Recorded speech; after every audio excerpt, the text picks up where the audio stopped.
Welcome to the extracts of Paulo Coelho. The Alchemist. A magical fable about following your dreams. The Alchemist, by Paulo Coelho, is a fable about an Andalusian shepherd and his dream. It went on to sell over 65 million copies, be translated into 80 languages, and cement itself as a contemporary literary classic.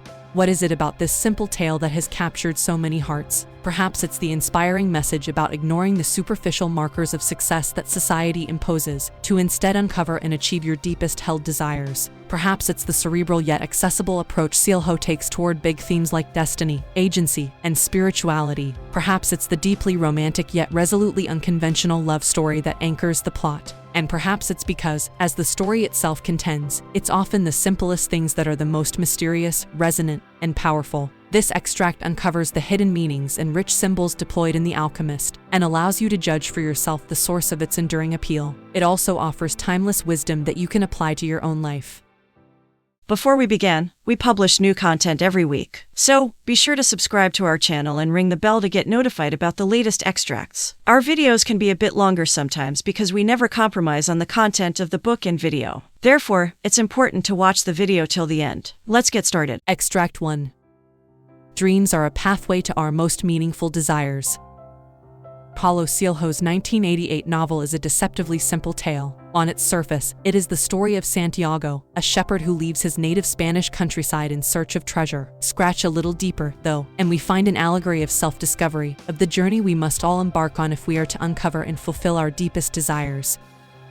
For Santiago, the catalyst for this journey is a recurring dream that he has had since childhood. It's apt that a dream sets the alchemist's plot in motion. The novel plays with a host of recurring motifs including omens, fate, and alchemy, but the dream is perhaps the most important motif of all. In fact, the story both begins and ends with a dream. So, what was Santiago's dream?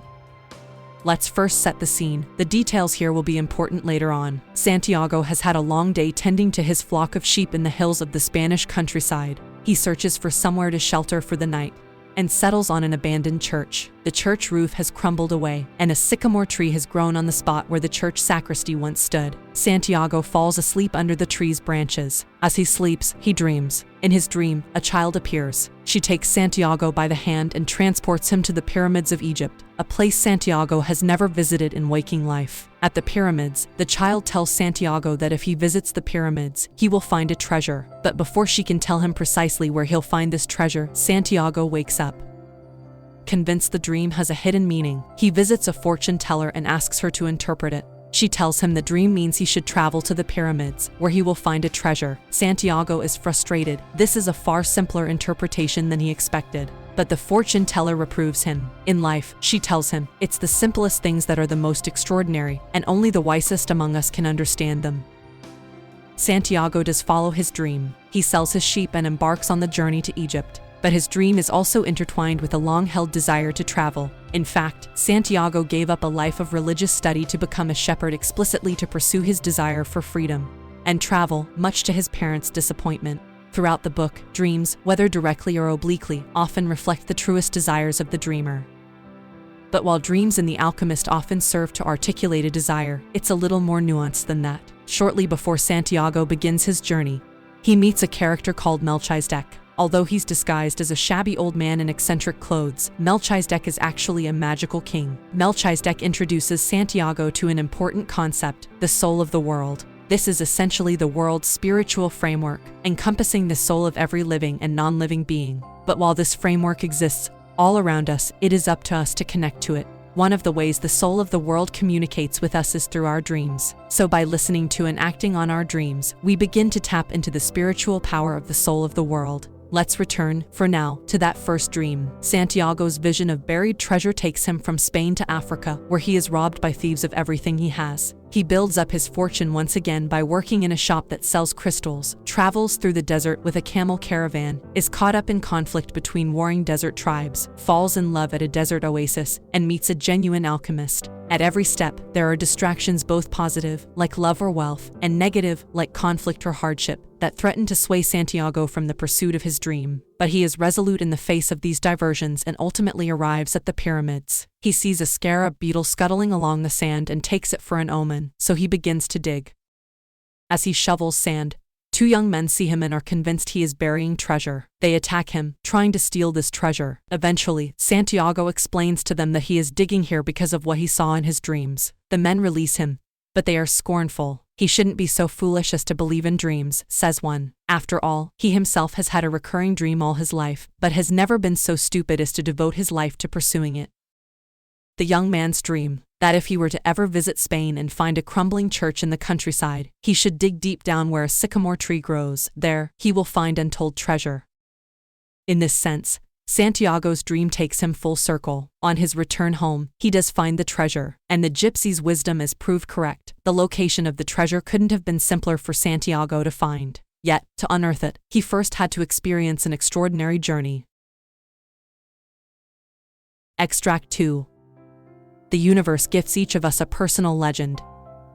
Melchizedek, the king disguised as an old man, appears only briefly in the pages of The Alchemist, but his discussion with Santiago reverberates throughout the book. In many ways, Santiago's journey is structured around understanding the concepts Melchizedek introduces. We've already discussed the soul of the world, but Melchizedek also tells Santiago he needs to uncover his personal legend.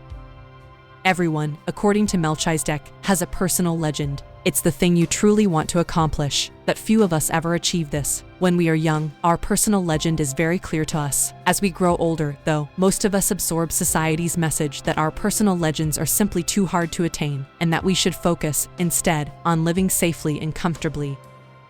But if they put their mind to it, says Melchizedek, anyone can achieve their personal legend. They just need to desire it enough. Because if you really desire something, that desire is not yours. It is a desire that has originated from the universe, and the universe will help you accomplish it.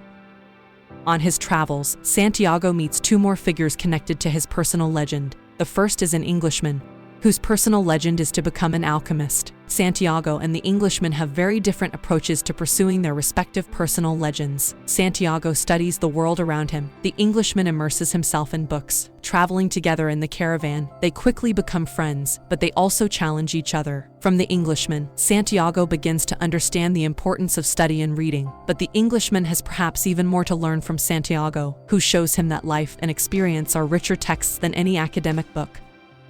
The second figure is an alchemist. When Santiago meets him in a desert oasis, the alchemist explains that he has succeeded in becoming a true alchemist, someone who can transmute material from one form to another, including transmuting metal into gold, by living out his personal legend. Other alchemists, he says, fail because they are focused solely on creating gold rather than achieving their own personal legends. Through the figure of the alchemist, Silho critiques people who work to achieve superficial rewards like wealth or gold, instead of tuning into deeper desires.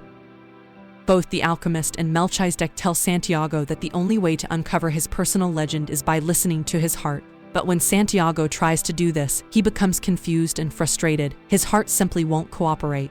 It is filled with fears and anxieties. It worries about his faraway lover, is overwhelmed by beauty, and beats quickly when he is scared. The alchemist reassures him. This is a good sign.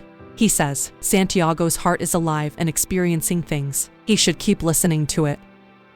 What about when his heart explicitly tells him to stop pursuing his personal legend? Santiago asks. When it tells him he is endangering the wealth he has accumulated and his romantic relationship by chasing a dream.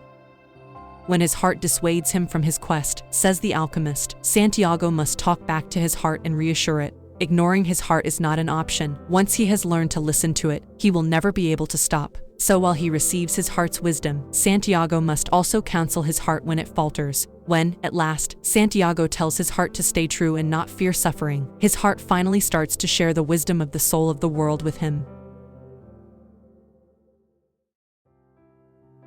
Extract 3.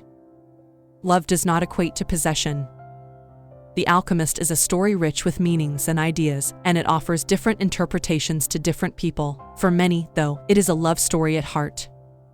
One of the novel's most compelling narrative threads is the story of Santiago and Fatima. Santiago meets Fatima at a desert oasis, where the caravan he is traveling with has stopped to avoid getting caught in a brewing conflict between warring desert tribes. He first encounters her at a well. She has come to fill her water jar. Santiago waits by the well every day, just to have the chance to talk with her. In these brief conversations, they share their hopes and dreams, and soon they are engaged to be married. Through Fatima, Silho introduces questions around love and possession. Can you truly possess something you love? And if you don't truly love something, can you ever really possess it? Every stage of Santiago's journey compels him to part with things that he holds dear in one way or another: his flock of sheep when he leaves Spain, his accumulated fortune when he is robbed on his arrival in Tangiers, and eventually the gold given to him by the alchemist at the pyramids. But the hardest thing to part with is Fatima. Santiago wonders if he should really be pursuing his personal legend if it means leaving her behind. Isn't she part of his personal legend now, too? Fatima sees things differently. Fatima tells Santiago to continue on his journey to the pyramids. She has always dreamed that the desert will bring her a great gift, and she sees that gift as Santiago. She has become part of his personal legend, she tells him, and if that is meant to be, she will still be here when he returns. She is a woman of the desert, and knows that men must leave in order to return. She also knows if they don't return, their soul has simply moved elsewhere, into an animal or a sand dune or some other element of the soul of the world. The alchemist reinforces Fatima's perspective. If Santiago stays in the oasis, he says, it is because he does not trust in his love for Fatima, because he does not trust himself to return if he leaves. Leaving Fatima, and then returning to her, is the purest way that Santiago can express his love for her. Love, in the broader sense, also plays a large role in the story. Coelho is interested in the love that is embodied in the universe. The scene where Santiago must prove to suspicious tribesmen that he is, indeed, an alchemist, is a striking embodiment of this. The alchemist tells them that, in 3 days' time, the boy will prove he is a true alchemist by transforming himself into the wind. Santiago has no idea how he will manage this, but he has learned to speak the language of the universe. He asks the desert to transform him into the wind. He tells it he is in love with a woman and would like to travel back to her in the form of a desert wind. The desert says it can't help him but tells him to speak to the sand, which tells him to speak to the sun. In the language of the universe, Santiago talks of love to all of these natural elements. None have the power to help him. Santiago understands, then, that these natural elements, like him, are simply trying to follow their personal journeys. He is one with them. This realization, unfortunately, does not turn him into a gust of air, but the desert, the wind, and the sun are so excited by the talk of love and the universe that together they create a dramatic desert wind. In this moment, Santiago becomes a true alchemist. Extract 4. It's up to you to follow the markers of your destiny. There's an inescapable tension underpinning The Alchemist, that of the struggle between fate and free will. If our personal legend is predetermined by the universe, why do we have to struggle so much to accomplish it? Conversely, if we fail to achieve our personal legend, shouldn't we blame the universe for this failure rather than ourselves? Santiago grapples with these questions over the course of the story. In the end, it's a discussion with a camel driver that resolves his internal conflict. But before we get to that, let's touch on another central motif: omens. Omens, in The Alchemist, are the universe's signposts. They're objects or events freighted with meaning that can guide us down a path or give us a glimpse of the future. The story is bookended with omens. At the outset of Santiago's journey, Melchizedek gives him 2 stones that will help him interpret omens. When he reaches the pyramids, Santiago interprets the scarab beetle as an omen, showing him where to find the buried treasure. But the most significant omen occurs when Santiago sees 2 hawks locked in airborne battle. He understands this is an omen foretelling that an enemy tribe will attack the desert oasis where he and his caravan are resting. This turns out to be right. These omens are presented as the universe conspiring with Santiago to help him fulfill his destiny. Moreover, the phrase maktub, meaning it is written, is uttered by characters at turning points along Santiago's journey, suggesting that the contours of Santiago's path are predetermined by fate. If, then, we are fated to fulfill our destinies, why must we struggle to accomplish our personal legends? Why do so many people fail in their attempt? What is meant to be will surely come to pass, won't it?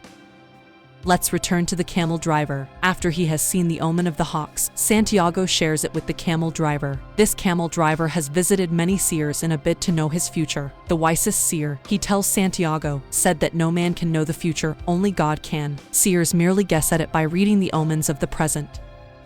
Paying attention to the omens around us allows us to improve our present and shape our future. In other words, the secret to fulfilling your future destiny is living attentively in the moment. Final summary. Let's finish with a brief recap of the events and themes of Paulo Coelho's novel The Alchemist. Santiago, an Andalusian shepherd, decides to journey to the pyramids of Egypt after an encounter with the mysterious King Melchizedek convinces him it is his destiny to pursue the recurring dream he has had since childhood. Along the way, Santiago experiences setbacks and distractions. He is robbed and must rebuild his fortune by working in a crystal shop. A desert conflict impedes his journey. He meets an erudite yet inexperienced Englishman, and he falls in love with Fatima. He also meets an alchemist who shows him the importance of listening to his heart and connecting with the soul of the world. When he arrives at the pyramids, his dream is proved prophetic, if in a roundabout fashion. The Alchemist grapples with themes of fate, destiny, love, and our place in the universe. Its overarching message is that, when we accept we are one with the universe, we can achieve extraordinary feats and realize our deepest desires. Got feedback? We'd love to hear from you about our content. Just share your thoughts and book recommendations in the comments section, and be sure to subscribe to our channel and ring the bell to get notified about the latest extracts. Thank you and have a great day.